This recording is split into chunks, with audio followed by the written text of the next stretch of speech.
Friends, till now हमने देखा था कि हम क्या करते हैं, टेस्ट परफॉर्म करते हैं, उसके बेसिस पे हम लोग क्या करते हैं, ग्राफ प्लॉट करते हैं, है ना। उस ग्राफ को हम लोग बोलते हैं graph between maximum dry density and water content. ठीक है, water content and dry density के बीच का ग्राफ होता है। उसमें हमें जो रिजल्ट मिलता है, एक रिजल्ट मिलता है OMC, ऑप्टिमम मॉइस्चर कंटेंट का, है ना, जो कि मैक्सिमम ड्राई डेंसिटी के करस्पॉन्डिंग जो वाटर कंटेंट होता है ना, उसको बोलते हैं हम लोग ऑप्टिमम मॉइस्चर कंटेंट। तो अभी तक हमने किस बेस पे किया था, इंडियन स्टैंडर्ड लो कॉम्पेक्शन को हमने सेंटर पे रख के वो ग्राफ प्लॉट किया था। ठीक है, अब हम बात करें कि अगर हम इंडियन स्टैंडर्ड हैवी कॉम्पेक्शन करें, है ना, और उसमें हम लोग gamma D versus water content की एक वैल्यू लें, फिर gamma D versus water content बढ़ाते जाएं और, है ना, अलग अलग प्लॉट्स लें। ठीक है, तो अगर हम लो कॉम्पेक्शन के लिए अलग अलग प्लॉट्स, अलग अलग पॉइंट लेंगे और ग्राफ प्लॉट करेंगे तो हमें कुछ ये ग्राफ मिलता है। ठीक है, और फिर हम हैवी कॉम्पेक्शन के लिए करेंगे gamma D versus water content, अलग अलग पॉइंट्स ले लेंगे हम लोग, है ना, अलग अलग पॉइंट्स ले लेंगे। तो हैवी कॉम्पेक्शन के लिए अगर हम लोग प्लॉट करते तो हमें ग्राफ कुछ इधर शिफ्ट होके मिलता है। ये टेस्ट करने, परफॉर्म करने के बाद ग्राफ को, रिजल्ट्स को प्लॉट किया गया और ये पाया गया कि लो कॉम्पेक्शन में, है ना, लो कॉम्पेक्शन में ये ग्राफ मिला, और जब हैवी कॉम्पेक्शन किया तो ग्राफ क्या था, थोड़ा सा ऐसे शिफ्ट हो गया। पहले ऐसा था, है ना, पहले हमें एक सेकेंड, पहले हमें ऐसा ग्राफ मिला, और जब हमने हैवी कॉम्पेक्शन किया तो ग्राफ क्या हुआ, ये ग्राफ हमारा थोड़ा सा लेफ़्ट साइड शिफ्ट हो गया और थोड़ा सा अपवर्ड शिफ्ट हो गया। आ रही बात समझ में? ये ग्राफ की ओरिजिनल पोजीशन ये थी, थोड़ा सा क्या हुआ, ये थोड़ा सा लेफ़्ट और अपवर्ड। जब ये लेफ़्ट शिफ्ट हुआ, देखो, आप देखो, जब ये ग्राफ अपनी पहली पोजीशन में था तो इसकी ऑप्टिमम मॉइस्चर कंटेंट की वैल्यू कुछ ये आ रही थी, है ना। तो इसका मतलब जब ये लेफ़्ट साइड शिफ्ट होगा तो मॉइस्चर कंटेंट की वैल्यू, ऑप्टिमम मॉइस्चर कंटेंट की वैल्यू कुछ डिक्रीज़ हो रही है। आप रिलेट कर पा रहे हो कि देखो ये लेफ़्ट शिफ्ट हुआ तो OMC की वैल्यू कुछ डिक्रीज़ हुई, है ना। और जब ये अपवर्ड बढ़ेगा, ऊपर की तरफ बढ़ेगा, तो ड्राई डेंसिटी की वैल्यू बढ़ जाएगी, है ना। आप लोग देखो, एक बार फिर से रिलेट करते हैं इसको। ये देखो दोस्तों, एक सेकेंड, ये देखो दोस्तों, इसके लिए OMC की जो वैल्यू है ये कुछ ये है, और ड्राई डेंसिटी की वैल्यू कुछ ये है ना। अब हम देखते हैं कि मान लो ये अगर लेफ़्ट साइड और अपवर्ड शिफ्ट हो रहा है तो अंतर क्या पड़ रहा है जब हैवी कॉम्पेक्शन कर रहे हैं तो, है ना। तो देखो, जब ये लेफ़्ट साइड शिफ्ट हो रहा है, तो OMC की वैल्यू कुछ घट जा रही है। पहले कुछ यहाँ पे थी, अब कुछ कुछ लेफ़्ट साइड शिफ्ट हो गई। और जब ये ऊपर की तरफ शिफ्ट हो रहा है, तो ड्राई डेंसिटी की वैल्यू बढ़ जा रही है, क्योंकि ड्राई डेंसिटी की वैल्यू पहले ये थी, अब ड्राई डेंसिटी की वैल्यू ये हो गई, यानी पहले से बढ़ गई।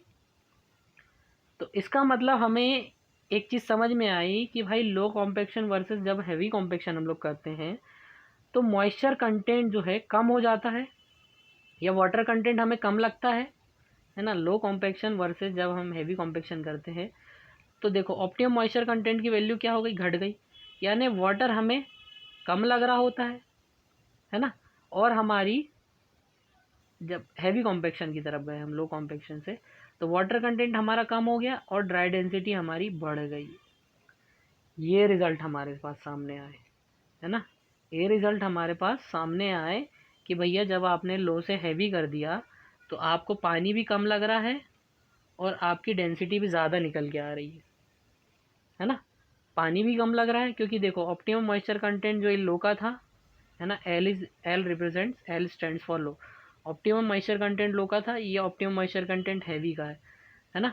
तो optimum moisture content for heavy is less than optimum moisture content for low. देखो ये इस तरफ शिफ्ट हुआ ना। And dry density for low compaction is lower than dry density for heavy compaction. मतलब हैवी कॉम्पेक्शन में हमें ड्राई डेंसिटी ज़्यादा मिल रही है, तो बेटर रिजल्ट मिल रहे हैं, है ना। बेटर रिजल्ट हमें मिल रहे हैं हैवी कॉम्पेक्शन में, क्योंकि पानी कम लगाना पड़ रहा है और ड्राई डेंसिटी ज़्यादा मिल रही है। तो ये कब हो रहा है ना, कब हो रहा है, जब हम लो टू हैवी कर रहे हैं, लो टू हैवी कर रहे हैं, इसका मतलब हम कर क्या रहे हैं एक्चुअल में, जब हमने क्या किया भाई, रैमर का लो से हैवी किया, यानी रैमर का हमने यहाँ पे देखो यहाँ से यहाँ हमने वेट बढ़ा दिया, वेट बढ़ा दिया, ठीक है। मतलब कॉम्पैक्शन एनर्जी हमने ज़्यादा दे दी, ज़्यादा कॉम्पैक्शन एनर्जी दे दी तो पानी की ज़रूरत हमें कम पड़ने लगी और ड्राई डेंसिटी हमें ज़्यादा मिलने लगी, ठीक है। इसलिए हमारा जो ग्राफ था है ना, वो थोड़ा लेफ़्ट साइड और अपवर्ड शिफ्ट हो गया दोस्तों, ठीक है। तो कभी भी आपको ग्राफ दे देगा, कुछ भी ऐसा क्वेश्चन पूछेगा तो आप इजीली समझ जाना कि जो नीचे वाला है राइट साइड है वो लो कॉम्पैक्शन है, ऊपर वाला है और जो लेफ़्ट साइड है वो हैवी कॉम्पैक्शन है। या फिर स्टैंडर्ड प्रॉक्टर टेस्ट और मॉडिफाइड प्रॉक्टर टेस्ट,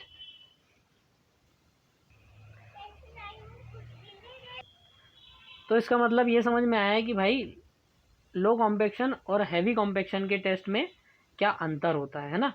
और अगर बात करें स्टैंडर्ड प्रॉक्टर टेस्ट की और मॉडिफाइड प्रॉक्टर टेस्ट की, तो लो कॉम्पैक्शन को आप रिलेट कर सकते हो स्टैंडर्ड प्रॉक्टर से और हैवी कॉम्पैक्शन को आप रिलेट कर सकते हो मॉडिफाइड प्रॉक्टर टेस्ट से, ठीक है। तो you can say this result is for standard Proctor test and this result is for modified Proctor test, अगर आप प्रॉक्टर टेस्ट की बात करें तो, है ना। तो in this way we can understand the light compaction versus heavy compaction curve और standard Proctor versus modified Proctor test, ठीक है दोस्तों। तो अब इस यहाँ तक हमने काफ़ी कुछ समझ लिया, हमें ये ऑप्टिमम मॉइस्चर कंटेंट लो का, हैवी का, है ना, मैक्सिमम ड्राई डेंसिटी लो वर्सेस हैवी की हमें एक चीज़ समझ में आ गई। पर यहाँ पे देखो कुछ और लिखा हुआ है ना, यहाँ पे कुछ और लिखा हुआ है, 0 एड वर्ड लाइन या 100% सेचुरेशन लाइन, ऐसा कुछ कुछ लिखा हुआ है ना।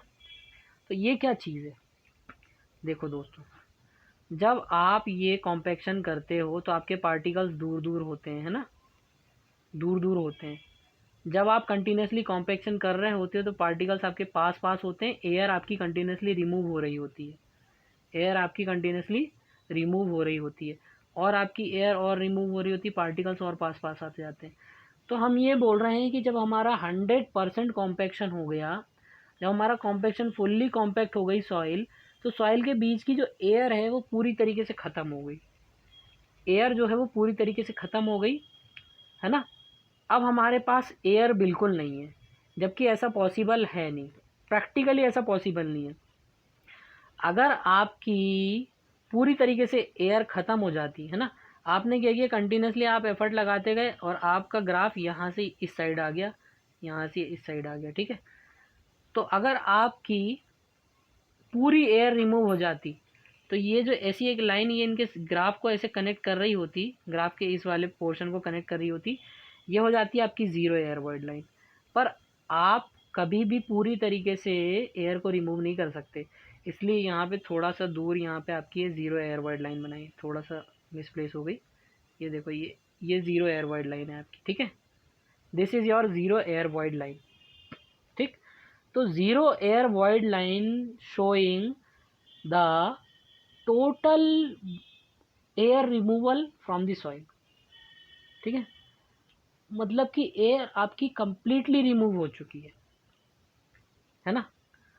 पर प्रैक्टिकली पॉसिबल नहीं है, इसलिए ये लाइन जो है, ये लाइन आपकी इस ग्राफ को यहाँ ऊपर ऐसे टच नहीं कर रही है। अगर आपकी एक्चुअल में, है ना, जो आप टेस्ट परफॉर्म किए थे उसमें भी अगर सॉइल से पूरी एयर रिमूव हो जाती तो ये लाइन हम यहाँ ना बनाकर हम यहाँ पर बना देते, ठीक।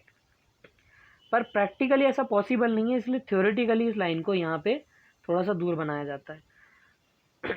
अब आपकी थोड़ी सी ये लाइन, एक लाइन यहाँ पे भी आप ऐसे जितनी ज़्यादा एयर आपकी बढ़ती जा रही है थोड़ी थोड़ी, तो आप इस लाइन को यहाँ पे मूव कर सकते हो, यहाँ पर कर सकते हो, यहाँ पर कर सकते हो, है ना, कंटिन्यूसली। और मैक्सिमम जब आपकी टोटल एयर रिमूव हो गई तो ये लाइन आपकी कंटिन्यूस, ये समझ लो कि इस लाइन को ओवरलैप कर गई, जो कि थ्योरेटिकली है ना, जो कि थ्योरेटिकल है। अब यहाँ पे सेम लाइन को हमने 100% सेचुरेशन लाइन भी बोला है, ठीक है, 100% सेचुरेशन लाइन भी बोला है दोस्तों। तो ये मैं आपको बताता हूँ कि भाई what is 100% saturation line and 0 air wide line. तो मैंने आपको अभी मोटा मोटा एक्सप्लेन किया है ना, डिटेल में भी समझने वाले हैं इसको, इसकी इक्वेशन भी निकालते हैं हम लोग, ठीक है। तो 0 एयर वाइड लाइन यानी कि आपने कॉम्पैक्ट सॉइल को इतना कर दिया कि आपकी सॉइल से सारी एयर ही रिमूव होगी, जो कि प्रैक्टिकली पॉसिबल नहीं है, इसलिए लाइन इस ग्राफ को टच नहीं करती, इससे थोड़ा सा दूर रहती है। तो this is zero air void line, ठीक है। तो देखो दोस्तों कि ये 100% सेचुरेशन लाइन जो बोल रहा है इसका क्या मतलब है ना। ये देखो यहाँ पे आपको ये सॉइल, एक सेकेंड, यहाँ पे आपको सॉइल मास दिख रहा है पूरा, ठीक है। इसमें जो जो हल्का सा रेडिश कलर के जो पार्टिकल हैं वो हमें सॉइल के पार्टिकल शो कर रहे हैं, और जो ब्लू हैं वो वाटर के पार्टिकल हैं, और जो बीच में जो वाइट वाइट स्पेस है वो एयर शो कर रहा है हमें, ठीक है। तो जब हम कॉम्पैक्शन करते हैं, है ना, इन पार्टिकल्स का जब हम कॉम्पैक्शन करते हैं तो क्या होते हैं, सारे पार्टिकल्स पास पास में आने लगते हैं, यानी सॉइल के पार्टिकल, वाटर के पार्टिकल पास पास आने लगते हैं और एयर रिमूव हो रही होती है, ठीक। अब देखो एयर कंटिन्यूसली रिमूव हो रही है, कंटिन्यूसली रिमूव हो रही है, सारे वॉइड्स जो हैं वो पास पास में आ रहे हैं, सॉइल के पार्टिकल और वाटर के पार्टिकल। फाइनली हमारे पास कुछ ऐसा फॉर्म बचता है जिसमें हमारे पास सारी एयर रिमूव हो चुकी। अब हमारे पास क्या बचा, सिर्फ हमारे पास बचा सॉइल और वाटर। देखो कुछ ऐसा फॉर्म बचा। तो इसका मतलब कि सारे वॉइड्स अब किससे भरे हुए हैं, जितने भी वॉइड्स हैं उसमें सिर्फ पानी है। इनिशियली पहले देखो आप, पहले एयर भी थी, सॉइल भी था और पानी भी था। अब जब कॉम्पैक्शन हम करते गए, एयर निकलती गई निकलती गई निकलती गई निकलती गई, तो सारे सारे वॉइड्स किससे भर गए, अब पानी से भर गए। तो यानी ये जो सॉइल है आफ्टर कंप्लीट कॉम्पैक्शन, 100% कॉम्पैक्शन, ये जो सॉइल है ये कैसी हो गई, ये फुल्ली सैचुरेटेड हो गई। यानी डिग्री ऑफ सैचुरेशन इसका क्या हो गया, 100% हो गया, फुल्ली सैचुरेटेड सॉइल हो गई। यानी कि आफ्टर कॉम्पैक्शन अगर 100% कॉम्पैक्शन हो जाता है तो एयर वाइड ज़ीरो तो हो ही जाते हैं, प्लस सॉइल कैसी हो जाती है, फुल्ली सैचुरेटेड हो जाती है। इसलिए ये ज़ीरो एयर वाइड लाइन को हम लोग क्या बोलते हैं, 100% सैचुरेशन लाइन भी बोलते हैं। तो दोनों लाइन यहाँ पे क्या हो रही हैं, एक दूसरे को ओवरलैप कर रही हैं। देखो ये ब्लू ब्लू डॉट्स जो हैं उसको हमने ज़ीरो एयर वाइड लाइन बोला, और उन्हीं के बीच में हमने ये रेड रेड डॉट्स बना दिए, उसको 100% सैचुरेशन लाइन बोला। तो zero air wide line and 100% saturation line overlap each other, ठीक है। ये दोनों एक दूसरे को ओवरलैप करती हैं। इसको हम लोग आगे प्रैक्टिकली भी समझने वाले हैं। ज़ीरो एयर वाइड लाइन की इक्वेशन क्या होती है, 100% सैचुरेशन की लाइन की इक्वेशन हम लोग निकालेंगे।